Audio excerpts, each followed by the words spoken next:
پہلی جنگ عظیم کے خاتمے کے اندر جب فاشزم نے دوبارہ وہاں پہ جنم لیا، اسی فاشزم سے متاثر ہو کے RSS کی بنیاد رکھی گئی کہ نفرت کا بیج انگریز نے بویا ہے۔ ہر اردو بولنے والا ہندی سمجھتا ہے اور ہر ہندی بولنے والا اردو سمجھ لیتا ہے۔ ایک انتہا پسندی یہاں پیدا کی گئی جو ضرورت تھی یہاں کی اسٹیبلشمنٹ کی۔ پہلی دفعہ ایک انگریز نے یہ بات لکھی ہے، اس سے پہلے کی جتنی ہم عصر تاریخیں ہیں محمود غزنوی سے لے کر اس وقت تک آئی ہیں، اس میں کہیں ذکر نہیں ہے۔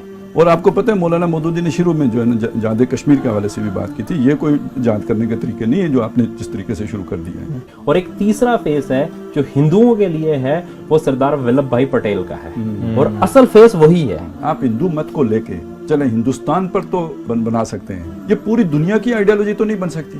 کانگریسی حکومتیں جب بنی تھی 1935 کے بعد وہاں پہ، تو جو صورتحال آج ہے یہ اس وقت مسلمانوں نے محسوس کر لیا تھا، اسی کا نتیجہ۔ اب آپ بالاکوٹ تشریف لائیں گے تو آپ کی تشریف مطلب واپس جانے میں دقت محسوس پھر ابھی نندن کی طرح واپس جائیں۔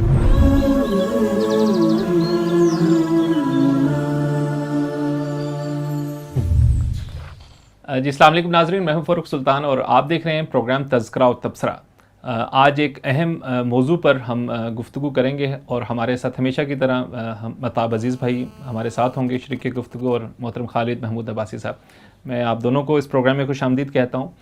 ابھی خیر پاکستان کے سیاسی حالات پہ کافی ہم ڈسکشن کرتے بھی رہتے ہیں اور آئندہ بھی کرتے رہیں گے، لیکن ہمارا بر صغیر کے حوالے سے ایک خاص نیریٹو بھی رہا ہے، کشمیر کے موضوع کے اوپر بھی گفتگو ہوتی رہی ہے، اور خصوصی جو بھارت کے اندر مسلمانوں کے ساتھ ایک سلوک روا رکھا جا رہا ہے، اور دوسری طرف پاکستان کی کمزور معیشت کے اوپر ایک بلند اور بانگ دعوے کچھ بھارتی انتہا پسند ہندوؤں کی طرف سے بھی ہمیں سننے کو مل رہے ہیں۔ ایک مسلسل کیمپین ہے جو ہندوستان کے مسلمانوں کے خلاف بھی ہے اور پاکستان کے خلاف بھی ہے، ایک ہندتوا موومنٹ ہے۔ اس کا ایک انالیسز ہوگا، لیکن اس کا ایک تاریخی پس منظر ہم جاننے کی کوشش کریں گے آج کی گفتگو میں، اور مستقبل کے حوالے سے بھی کچھ چیزیں، کچھ اندیشے، اور ایک جو جیو پولیٹیکل ایک سینیریو ہے، اس کے اندر دونوں ممالک کے کیا تعلقات ہیں، اور اس حوالے سے جو انتہا پسندی ہے اس کو ہم کس تناظر میں دیکھیں گے، یہ سارے موضوعات انشاءاللہ آج کی ڈسکشن میں آئیں گے۔ تو خالد صاحب، میں آپ سے پہلا سوال آغاز کرتا ہوں کہ دیکھیں اس خطے کے اندر جسے ہم بر صغیر کہتے ہیں، مسلمان اور ہندوؤں کی تاریخ مطلب یہ آپس میں رہتے بھی رہے، لیکن ابھی جو ایک رائیول ہے جو ہماری نئی جنریشن ہے اس کو تو نہیں پتا، وہ پارٹیشن کے بعد جو اس کا سینیریو بدلا، اور ہماری جنگیں بھی ہوئیں، اور خود مسلم ہندو فسادات بھی ہم نے دیکھے۔ تو اگر آپ اس کی تاریخ پہ تھوڑی سی ہمیں توجہ دلائیں، یا آپ اس پہ اپنی رائے دیں کہ 1000 سال کی تاریخ میں ہم اکٹھے رہے، اور پھر یہ پارٹیشن ہوئی، اور پھر ہم اس سے الگ ہو گئے، اور 2 الگ ملک جو ہے وہ بن گئے، ایک ہندوستان ہندوؤں کی جو ہے وہ نام سے، اور ایک پاکستان جو ہے مسلمانوں کے حوالے سے یا مذہب کی شناخت کے ساتھ بنا۔ یہ معاملہ ٹرن کیوں ہوا؟ دیکھیے نا، یعنی اگر ہم پہلے دور کو دیکھیں جب ہندوستان میں مسلمان آئے اور پھر یہ کہ ان کی حکومتیں قائم ہو گئیں، مختلف خاندانوں کی حکومتیں قائم ہوئیں، تو اس میں یعنی کوئی اس طرح کی انتہا پسندی ہمیں نظر نہیں آتی۔ ٹھیک ہے، اور سیدھی سی بات ہے کہ اکٹھے رہ رہے ہیں، اور اس طرح کی کوئی انتہا پسندی اگر ہوتی تو پھر کسی مطلب وجود کا برقرار رکھنا مسئلہ بن جاتا ہے نا، جیسے آج مسلمانوں کے لیے ہندوستان میں وجود برقرار رکھنا مشکل ہو گیا ہوا ہے، تو ایسی کوئی سچویشن کبھی نہیں بنی۔ مطلب انہیں وزارتیں مشاورتوں میں بھی شامل رکھا گیا، یہاں تک کہ بعض بادشاہوں نے تو رشتہ داریوں تک بھی قائم کر لی، اور اس پہ کوئی کوئی فتویٰ بازی بھی نہیں ہوئی، یہ کیا ہے کیا نہیں ہے۔ تو یعنی اس وقت مذہبی طبقے کے اندر بھی کوئی اتنی انتہا پسندی والی بات یا شدت پسندی والی بات ہمیں نہیں ملتی۔ ایک یہ دور ایسا رہا ہے جس میں ایک مرٹا تاریخ رہی ہے کہ جس میں ایک ریزسٹنس اور کانفلکٹ رہا ہے، لیکن اس کی نوعیت ہمیشہ سیاسی رہی ہے، مذہبی اس کو یعنی طور پر نہیں دیکھا گیا۔ اب جو جا کے صورتحال بنی ہے، یہ سمجھ لیں کہ 1857 تک مسلمان اور ہندو یعنی 1857 کی جنگ آزادی بھی مل کے لڑی ہے انہوں نے، تاریخی حقیقت ہے۔ اب اصل دیکھیں اگر نا، تو یہ تو انگریز کی ضرورت تھی، وہ جو ایک پالیسی ہوتی ہے نا ڈیوائیڈ اینڈ رول کی، اس پالیسی کے تحت کہ بھئی اس نے اگر ہندوستان کے جو آبادی ہے اس کو ڈیوائیڈ کرنا ہے تو کس بنیاد پہ کرے گا، تو اس نے ہندو مسلم مسئلے کو بنایا۔ اور مسلمانوں سے اس نے اقتدار چھینا تھا، اور اسے یہ خطرہ تھا کہ مسلمان جو ہے وہ ریزسٹ کریں گے اور میری حکومت جو ہے نا اس کو انسٹیبل کریں گے، جبکہ وہ اس پالیسی کے تحت اس نے ہندوؤں کو اپنے قریب لایا، اور پھر یہ کہ بڑے طریقے سے زہر پھیلانا شروع کیا کہ مسلمانوں نے آپ کے ساتھ یہ زیادتیاں کی، وہ زیادتیاں کی، اور یہ ساری تقریباً انہی کی پھیلائی ہوئی باتیں ہیں کہ فلاں مندر کی جگہ پہ مسجد بنا دی اور یہ کر لیا اور وہ کر لیا، اور اس سے پھر انہوں نے ایک نفرت ہندوؤں کے اندر پیدا کی، اور یہ بھی آہستہ آہستہ بڑھتے بڑھتے پھر تحریک پاکستان پہ منتج ہوئی۔ لیکن آپ اس وقت بھی دیکھیں کہ مسلمان معاشرہ منقسم تھا، یعنی اس وقت بھی مؤثر جو آپ کے سیاسی لوگ تھے وہ یہ سمجھتے تھے کہ ہمیں ہندوؤں کے ساتھ ہی رہنا چاہیے، یعنی ابوالکلام آزاد ہوں یا ہمارا علماء کا طبقہ بھی اگر آپ دیکھیں خاص طور پہ جو مؤثر قیادتیں تھیں وہ اسی طرف تھیں، لیکن یہ کہ چونکہ وہ جو بھی پروپیگنڈا تھا وہ اثر کر چکا تھا اور اس کے اثرات عام مسلمان محسوس کر رہا تھا، لہٰذا انہیں وہ مسلم لیگ کی بات جو ہے نا وہ پسند آئی، اور بلکہ کسی موقع پہ اگر قائد اعظم نے کیبنٹ مشن پلان منظور کر لیا تھا، یعنی ایک درجے میں وہ ساتھ رہنے کے لیے تیار ہو گئے تھے، تو ریجیکشن اگر آپ دیکھیں تو اس طرف سے ہوئی ہے کہ ایک ایسا انتہا پسندانہ بات کی گئی کہ جس کے بعد قائد اعظم کے لیے یعنی اگر کوئی ساتھ آ جائے گا تو پھر 2 سال کے بعد یا 3 سال کے بعد پھر کون موقع دیتا ہے، ٹھیک ہے، تو وہ ایک بہانہ بن گیا، تو انہوں نے اپنی کہی ہوئی بات سے ودرا کر لیا۔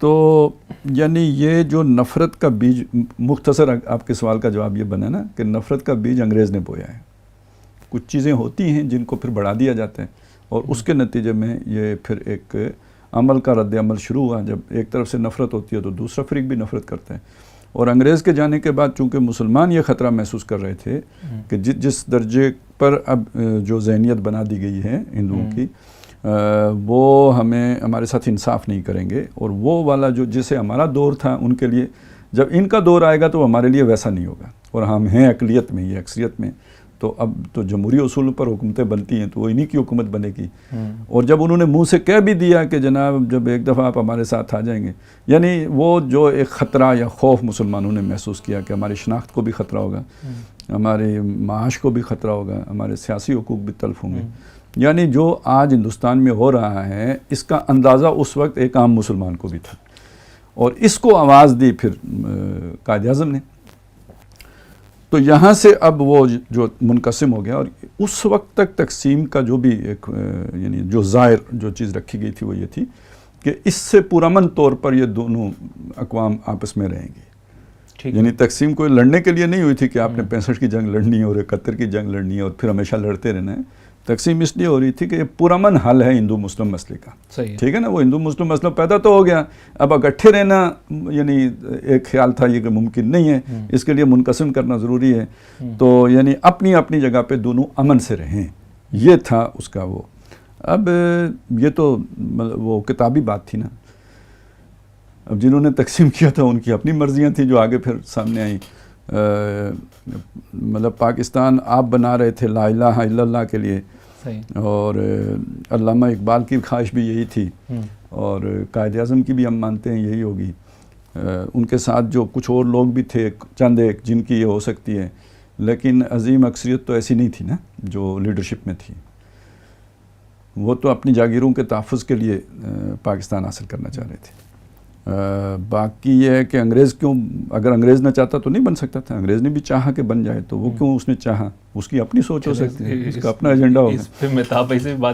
تھوڑا سا میرے خیال میں اس کو تھوڑا سا ہسٹوریکل پرسپیکٹو کو پھر دوبارہ دیکھنا پڑے گا ہمیں، چونکہ ایسا نہیں ہے کہ انگریز نے پاکستان بنایا، ٹھیک ہے، بلکہ جو خالد صاحب نے کہا کہ ڈیوائڈ اینڈ رول کی جو پالیسی تھی انگریز نے بیسکلی وہ بنائی تھی، اور ان کی ضرورت تھی یہاں پہ ہونے کے لیے۔ اگر اس سے بھی آپ پیچھے چلے جائیں تو یہ جو خطہ تھا جب یہاں پہ مسلمان آئے اس وقت یہاں پہ ہندو نام کی کوئی چیز نہیں تھی، یہ بہت سارے لوگوں کے لیے اچنبے کی بات ہو سکتی ہے، لیکن ہند کا جو لفظ ہے یہ عربوں کے ہاں مشتمل تھا، وہ استعمال کرتے تھے ہند اور سندھ کے دو حصوں کے لیے، تہذیب جو ہے جو ایک سندھ کی تہذیب تھی، اور اس سے آگے سرہند ہم کہتے تھے کہ وہ جہاں دریائے بیاس شروع ہوتا ہے، اور اس سے اگلا جو علاقہ ہے اس کو ہند کہا جاتا تھا، ٹھیک ہے۔ تو یہ عربوں سے، یہ لفظ ہی عربوں سے آیا. اور ہندو کا جو لفظ ہے وہ بھی جیوگرافیکل پرسپیکٹیو میں ہمیشہ لیا گیا ہے، اس کا مذہب سے کوئی تعلق کبھی نہیں تھا، کہ جو اس خطے کے رہنے والے تھے وہ ہندو تھے. اور یہاں پہ اگر آپ ٹیکنیکلی یہ دیکھیں تو 1930 کے اندر جو اب ہریجن یا اس وقت اچھوت کہلاتے تھے، ان کے لیڈر جو تھے ڈاکٹر امبیڈکر، انہوں نے تو باقاعدہ طور پہ اس وقت کہا تھا کہ ان کے جو کروڑوں لوگ ہیں وہ ہندو نہیں ہیں اور وہ کسی اور مذہب میں جائیں گے.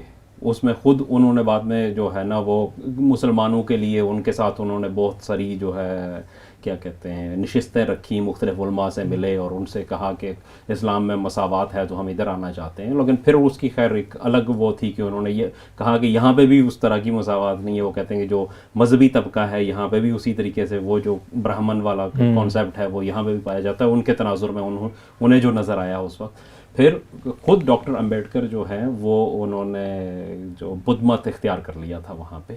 اور اس کے بعد ہوا کیا کہ انہوں نے اپنے آپ کو الگ، جب یہ مسلمان اس کی جد و جہد کر رہے تھے الگ الیکٹرول رول کا، جداگانہ انتخاب کا، تو انہوں نے بھی اس کی ڈیمانڈ کی تھی کہ ہمیں بھی الگ ملنا چاہیے، جس کے اوپر گاندھی جی نے مرن بل رکھا تھا. انہوں نے کہا تھا کہ میں تادم مرگ بھوک ہڑتال کروں گا کہ اگر آپ لوگ جو ہے نا وہ کریں گے. اور بعد میں پھر ان کے ساتھ ایک ایگریمنٹ ہوا اور اس ایگریمنٹ کے نتیجے میں انہوں نے دوبارہ ہندو مت کے اندر جو ہے نا وہ اپنے آپ کو کنسیڈر کیا.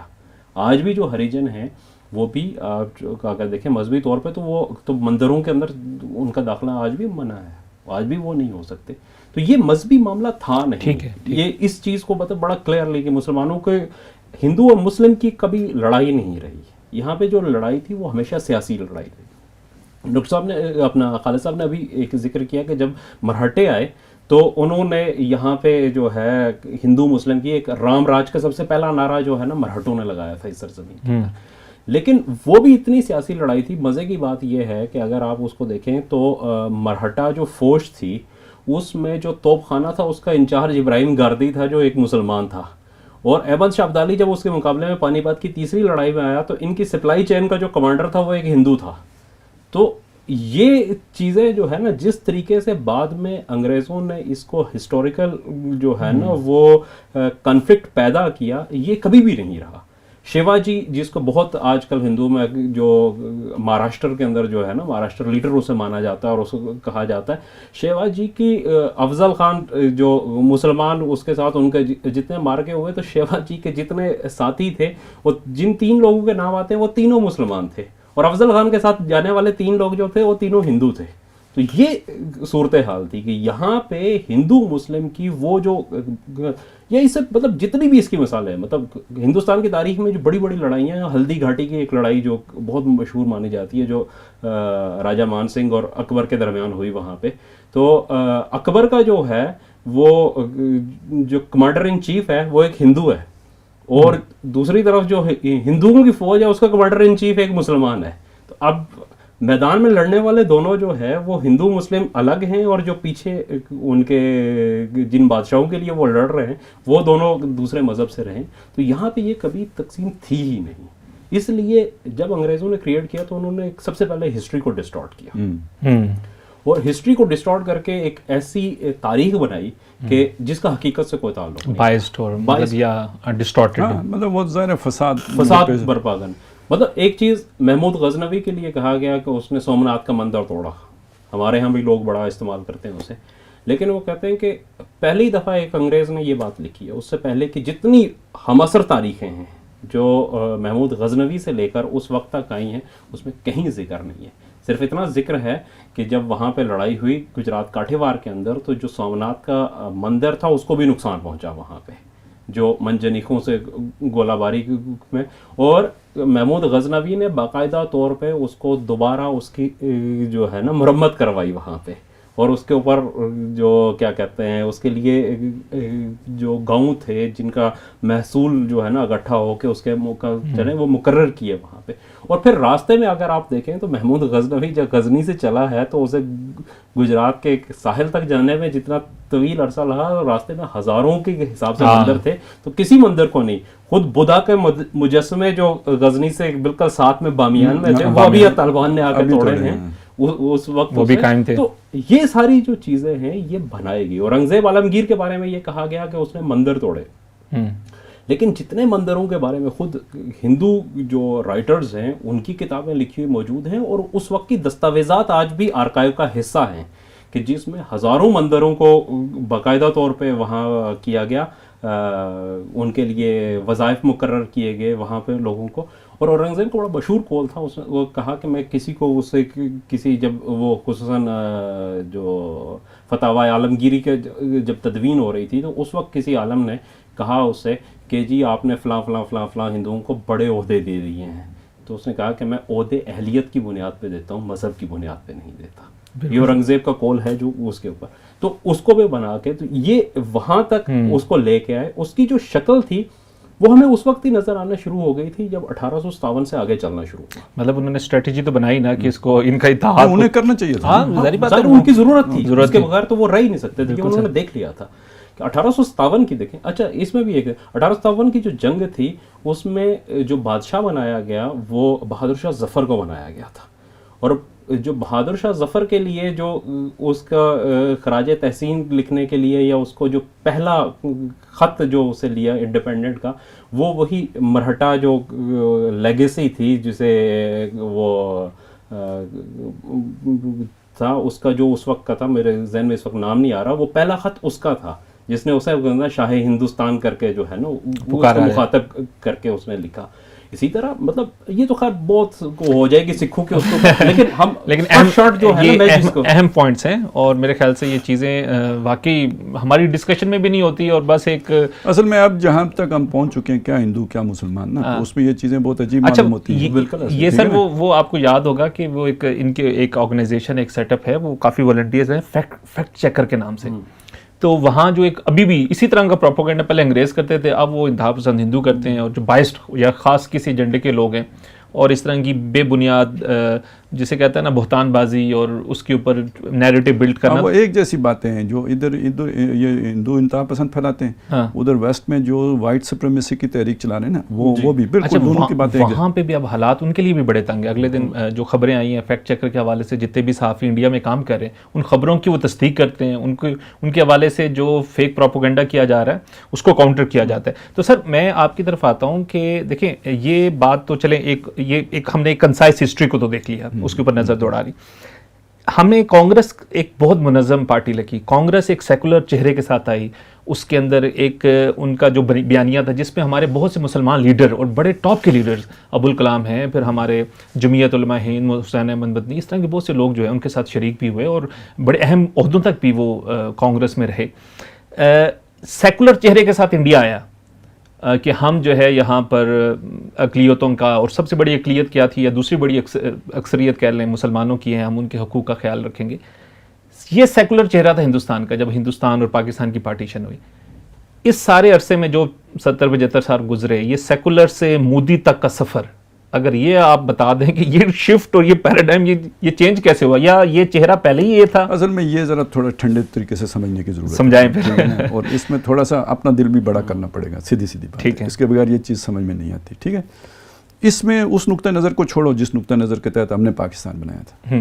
اس میں اب وہ جنہوں نے ہندو مسلم نفرت پیدا کی تھی انگریز, ان کے نقطہ نظر سے دیکھو چیزوں کو.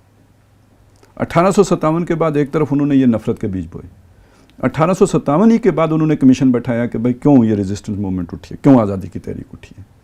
ٹھیک ہے, پتہ چلا یار ان کی اپنی سویلائزیشن ہے, اور یہ ویل ایجوکیٹڈ ہیں, اور یہ خوشحال بھی ہیں, مجبور نہیں ہیں, ہمارے آگے ہاتھ نہیں ٹیکتے. ٹھیک ہے, تو یہ ہمیں گھاس نہیں ڈالیں گے, یہ کانفلکٹ ہے, کلیش آف سویلائزیشن ہے. ٹھیک ہے, مشرق مغرب کا کلیش ہے. اچھا, اب اس کے نتیجے میں اب کیا کرنا ہے, دشمن کے بچوں کو پڑھانا ہے. یہ کوئی نئی بات تو نہیں ہے کہ دشمن کے بچوں کو پڑھانا ہے. یعنی وہ لارڈ میکالے تھا اس کمیشن کا سربراہ جس نے یہ تعلیمی نظام یہ فائنڈنگز جمع کرائیں, اور پھر وہی تھا کہ جس نے اس کے لیے ایک ایجوکیشن پلان جو ہے نا وہ وضع کیا. تو وہ ہندوؤں کے لیے بھی تھا, وہ مسلمانوں کے لیے بھی تھا. ٹھیک ہے, یہاں سے وہ چلا ہے سلسلہ. ٹھیک ہے, اور پھر اس کے نتیجے میں انہوں نے ایک کام اور کیا, یعنی وہ مینیجریل قسم کا تھا کہ بھئی ایک درمیانی لیئر پیدا کرنی ہے. ڈائریکٹ گورا اگر کسی مشرقی کو حکم دے گا تو وہ کانفلکٹ آئے گا.